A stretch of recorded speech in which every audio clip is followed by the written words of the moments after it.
प्यारे विद्यार्थीगण, आज मानव नेत्र तथा रंग बिरंगा संसार में हम लोग प्रिज्म को देखेंगे। एक प्रिज्म से जब प्रकाश की किरणें जब गुजरती है तो क्या क्या होता है, कौन सी घटना घटती है, इसके बारे में हम लोग थोड़ा सा समझेंगे, जानना जरूरी है। इस पर कंपटीशन में बहुत सारे क्वेश्चन सेट किए जाते हैं और आगे भी आप जब साइंस में इस चैप्टर से रिलेटेड पॉइंट्स को पढ़ेंगे तो ये सब चीजें की जरूरत आपको पड़ेगी। ये प्रिज्म है, ये बी सी, आसानी से आप देख रहे होंगे, ये बी सी एक प्रिज्म है और ये पी क्यू, ये किरण इसमें प्रवेश कर रही है। पी क्यू किरण इसमें प्रवेश कर रही है, इसे हम आपतित किरण कहेंगे। पी क्यू आपतित किरण, पी क्यू या पी कहिए। और यहां से जब प्रिज्म में ये प्रवेश करते हैं, यहां से इसका अपवर्तन हो रहा है, ई से लेकर के एफ तक, आप आसानी से देख रहे होंगे। और एफ से लेकर के एस तक ये निर्गत हो रहा है। दैट मीन्स एक रे को तीन तरीके से हम समझेंगे, ये आने वाली किरणें, ये अपवर्तित किरणें और ये निर्गत किरणें। ये आ रही है किस पर, प्रिज्म पर पड़ रही है, फॉल हो रही है प्रिज्म पर, और ये हो रही है अपवर्तित हो रही है, रिफ्रैक्शन, और ये क्या हो रहा है, निर्गत हो रहा है, हम लोगों को प्राप्त हो रहा है प्रिज्म से गुजरने के बाद। तो यहाँ पे कौन कौन सी बात यहाँ पे मुख्य है, इसको हम लोगों को जानना है। तो देखिए यहाँ पे आप यहाँ से एक एक करके समझ लीजिए इस पॉइंट्स को। कह रहा है पी आपतित किरण है, पी से ई ये आपतित किरण हो गया, ई एफ अपवर्तित किरण है, ई से एफ अपवर्तित किरण है, अपवर्तित हो रही है, और एफ एस निर्गत किरण है, एफ से एस निर्गत किरण आने जो आपको प्राप्त हुआ। आप देख रहे होंगे प्रकाश का मार्ग, जानते हैं आप कि प्रकाश की किरणें के अंदर एक ऐसा विलक्षण है कि हमेशा सीधी रेखा में गमन करती है, हमेशा सीधी सरल रेखा में गमन करती है प्रकाश की किरणें। लेकिन आप इस प्रकाश की किरणें को आप देख रहे हैं, जब प्रिज्म से होकर के गुजरती है तो प्रिज्म से होकर के गुजरने के बाद तीन घटना देखिए किस तरह से मुड़ गई है।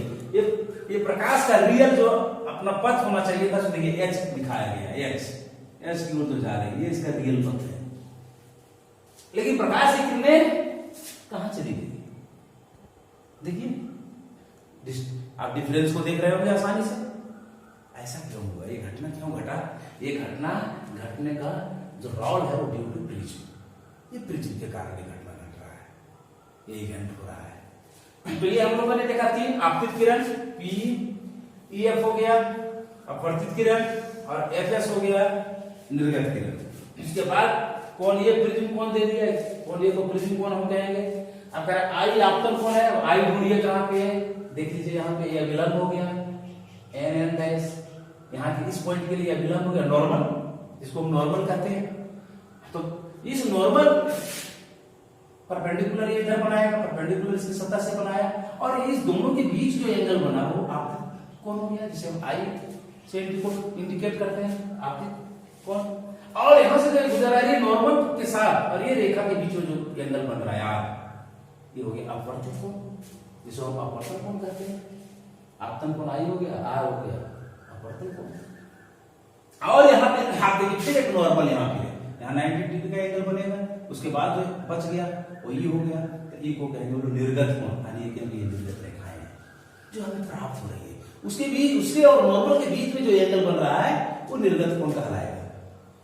अब सबसे समझने वाली बात है एंगल डी, विचलन कोण। कितना विचलन हुआ इसमें, किसमें, यह रेखा में। कौन रेखा, ये जो जा रही है प्रकाश रेखा, प्रकाश की किरणें पी क्यू ई होते हुए जी होते हुए एच की ओर से जाना था, लेकिन उधर ना जा करके और यहाँ पे अपवर्तित होते हुए इधर से ये निर्गत हो गई। अब देखिए इस को हम सरल रेखा अगर बनाते हैं तो यहाँ पे जाकर के टच कर रहा, और इसे सरल रेखा सीधा चला गया, यहाँ पे इतना डायरेक्शन हुआ, बिफोर डायरेक्शन विचलन, यानी अपने पथ से कितना भटक गई किरण, तो इतना भटक गई। अब इसका सेंटर बनाते थे यहाँ पे आ रहा है, इसको जाना चाहिए था इधर, लेकिन अब इधर आ गई, इतना विचलन हुआ, ये इसी को हम लोग विचलन कोण कहते हैं। This is very important point for this event. इस इवेंट के लिए बहुत महत्वपूर्ण पॉइंट है विचलन कोण। आगे जब न्यूमेरिकल क्वेश्चन से जब आएंगे अगली कक्षाओं में 10th के बाद, ये सब सारा घटना आपको, ये सब सारे काम को आपको करना है, वहां पे न्यूमेरिकल क्वेश्चन का सामना करना पड़ेगा आपको। तो ये आपका प्रिज्म से होने वाली घटनाएं हैं, जो प्रकाश की किरण उस पर जो पड़ती है। चलिए अब आगे हम लोग देखते हैं। जो प्रिज्म में हमने सबसे पहले भी देखा, प्रिज्म में क्या देखा हमने सबसे पहले? हमने देखा कि प्रिज्म में जो प्रकाश की किरणें जो पड़ रही थी, तो सबसे पहले अपवर्तन हो रहा था, उसके बाद जो निर्गत हो रही थी, और जिसके कारण विचलन कोण का निर्माण हो रहा था। और उसी प्रिज्म से, जब उसी प्रिज्म पर अब हम दूसरा अध्ययन हम करने चले हैं। क्या अध्ययन कर रहे हैं? कि जब प्रकाश की किरणें इस पर जब पड़ रही है, तो प्रकाश की किरण पड़ने के बाद, देखिए इसको इधर से जाना चाहिए था, अभी आप देखे थे कि विचलन हुआ, फिर इधर निर्गत, तो ये श्वेत प्रकाश इसको टूट गई, श्वेत प्रकाश टूट गई।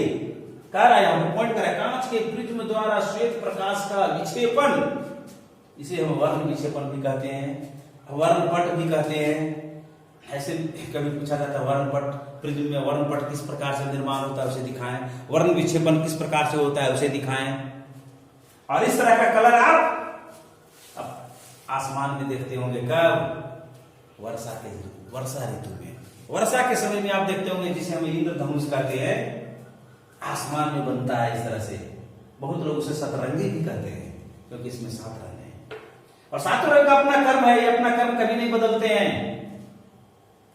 अपना कर्म कोई नहीं बदलते। हमेशा जब भी इसका निर्माण होगा, इसी कर्म में होगा। इसके पीछे भी कारण है, इसी कर्म में क्यों होता है, क्यों नहीं अपना एक कर्म को बदल लेते हैं। तो ये घटना जो घट रही है, इसे दिखाया गया है आप लोगों को। प्रिज्म से जब श्वेत प्रकाश पड़ेगी, तो किस प्रकार से वर्ण विक्षेपण होगा। और आप इस तरह से देख रहे हैं, 7 रंग इसमें बन रहा है, 7 कलर बन रहा है इसमें। अब 7 कलर को हम लोग देखेंगे यहाँ पे। सबसे पहले जो बन रहा है वो क्या है? हम लोग इसे संक्षेप में भी हम लोग याद करते हैं, भीपगौर या फिर वेजा नी पिनाला हम लोग बोलते हैं, वेजा नी पिनाला। तो वेजा नी पिनाला कैसे बोलेंगे?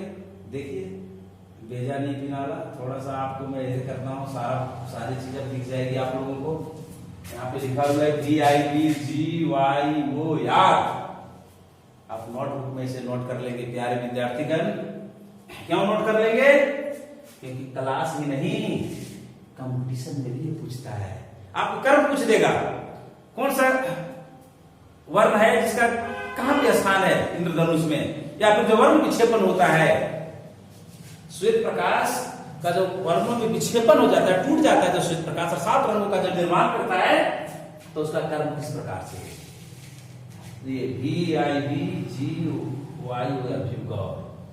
V for violet, I for indigo, B for blue, G for green, Y for yellow, O for orange और R for red। यहाँ पे देख सकते हैं आप, बैंगनी जिसको वायलेट कहते हैं, जामुनी जिसे इंडिगो कहते हैं, जामुनी, नीला जिसे ब्लू कहते हैं, हरा जिसे ग्रीन कहते हैं, पीला जिसे येलो कहते हैं, और ये नारंगी जिसे ऑरेंज कहते हैं, और लाल जिसे रेड कहते हैं। ये अपना कर्म कभी नहीं बदलता है। जब भी इंद्रधनुष का निर्माण होगा, जब भी वर्ण विक्षेपण बनेगा, चाहे वो प्रिज्म में बने या आसमान में इंद्रधनुष का निर्माण हो, ये 7 कलर की जो पट्टी बनेगी, 7 कलर का जो वर्ण बैंड बनेगा, जो कलर बैंड जो बनेगा, उसका कर्म है सो इसी प्रकार से रहेगा।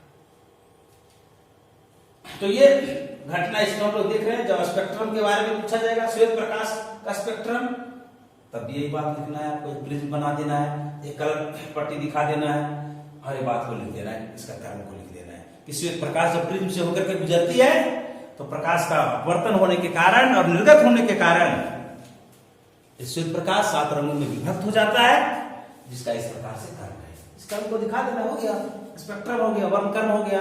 जिस तरह से आप सवाल पूछे, वर्ण कर्म पूछे, वर्णपट पूछे, स्पेक्ट्रम पूछे, वर्ण विक्षेपण पूछे, शब्द का अलग अलग प्रयोग किया जा सकता है, लेकिन आंसर में समानता है। आंसर सब उसी प्रकार से आपको कर देना है। तो मैं समझता हूं कि इसमें तो बहुत ज्यादा दिक्कत नहीं होना चाहिए आप लोगों को। फिर एक बार इसका संक्षेप देख लें। VIBGYO Y हो गया, B for violet, I for indigo, B for blue, G for green, Y for yellow, O for orange, R for red. Hindi में क्या क्या बोलेंगे? हिंदी में बोलेंगे बैंगनी, जामुनी, नीला, हरा, पीला, नारंगी और लाल। बैजनी पिनाला, बैजनी पिनाला हम लोग बोलते हैं। तो ये वर्ण कर्म को फिर से एक बार पुनः आप देख लें किस प्रकार से है। देखिए इस प्रकार से बनेगा, ये इसका फिगर बनेगा, कुछ नहीं है, ये तो प्रिज्म है, लेकिन आपको यहाँ पे लग रहा है त्रिभुज, लेकिन है ये प्रिज्म, ये प्रिज्म है। इस पर श्वेत प्रकाश पड़ रही है, इसको इधर से जाना था लेकिन नहीं, अपवर्तन हुआ जिसका यहाँ से टूटना शुरू हुआ और टूटते टूटते इस प्रकार से वर्णक्रम का निर्माण हुआ। आप इसमें एक बात और देखते होंगे, अब सवाल करेगा, आपसे एक सवाल किया जाएगा। सवाल क्या किया जाएगा? सवाल आपके साथ होगा कि सबसे ज्यादा विचलन किसका हुआ है। सबसे ज्यादा विचलन किसका हुआ? तो सबसे ज्यादा विचलन किसका होगा? बैंगनी का होगा। और सबसे कम विचलन किसका होगा? तो रेड, लाल का होगा। ये सबसे लास्ट में ये है बैंगनी, यहाँ पे रेड है, सबका कर्म नहीं दिया होगा, कहीं कहीं कम डिफरेंस है। 1 2 3 4 5 6 आपको दिखाई पड़ रहे हैं, ये 6 नहीं है 7 है। यहाँ पे आपका छिप रहा है, थोड़ा सा अंतर है उसमें, इसलिए। तो सबसे अधिक विचलन किसका हो रहा है? बैंगनी का, वायलेट का। सबसे कम विचलन किसका हो रहा है? रेड का। क्यों हो रहा है ऐसा? इसके पीछे भी बहुत शानदार लॉजिक है। इसका अधिक विचलन क्यों होगा? क्योंकि इसका तरंगदैर्घ्य, इसका वेग लाल का सबसे अधिक है। जल्दी से निकल गई है। इसका तरंगदैर्घ्य, इसका वेग कम है, इसको थोड़ा सा टाइम लगा, तो टाइम लगाते विचलित कर दिया इसको। ऐसे आप समझेंगे, यानी जिसका ज्यादा विचलन हुआ उसका वेग कम है, और जिसका कम विचलन हुआ उसका वायु में वेग अधिक है। तो सबसे कम इसका हो गया, इधर से जैसे जैसे बढ़ते जाएंगे, बढ़ते हुए क्रम में सबका वेग मिलेगा, सबसे अधिक रेड का मिलेगा। इसी पर क्वेश्चन भी निर्माण करेगा आगे।